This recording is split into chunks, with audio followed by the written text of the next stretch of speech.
قال يا صرخة الحق الرجل أعداء بصوت الراجفة تجليح الشعب بعز ما يرضي المذلة من أرض شامخة يلف إعصار تو العاصفة باسم الموت.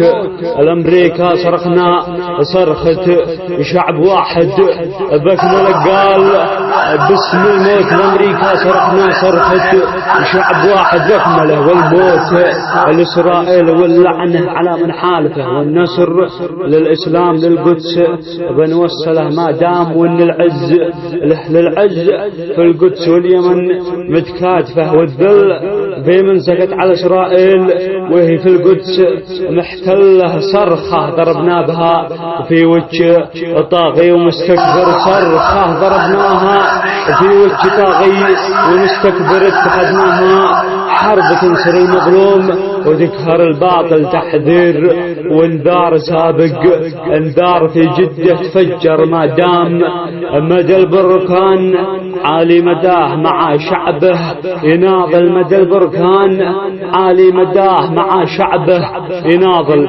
الله أكبر. الموت لأمريكا، الموت لإسرائيل، اللعنة على اليهود، النصر الإسلام. قال أنا ضقت من الناس تكذب في كلامها لا كنت طايب تعيبك وتغتابك أصحاب حقيرة سفيهة واجب إعدامها ما عاد تدري من هو الجيد من أصحابه. قال أصحاب حقيرة سفيهة واجب إعدامها ما عاد تدري من هو الجيد من أصحابه. بعض الأصحاب تشتد وتفخر بها وقت الشدائد يوقفوا بجانبك وبعض الأصحاب تكثر في صفاتها وتجرحك جرح في وسط قلبك. واصحاب هانت وضيعت قيمها لقل حاجة بسيطة تبيعك. قال واصحاب هانت وضيعت قيمها لقل حاجة بسيطة تبيعك. وبعض الأصحاب الغالي ترخصه من أجلها لكن لا طلبت منها شيء تروي ما تعرفك. قال لكن لا طلبت منها شيء تروي ما تعرفك. وبعض الأصحاب تفاوتك من أجل كلمة قلتها. وبعض الأصحاب تفاوتك من أجل كلمة قلتها. يا ابن آدم اعقل وفكر وراجع حسابك.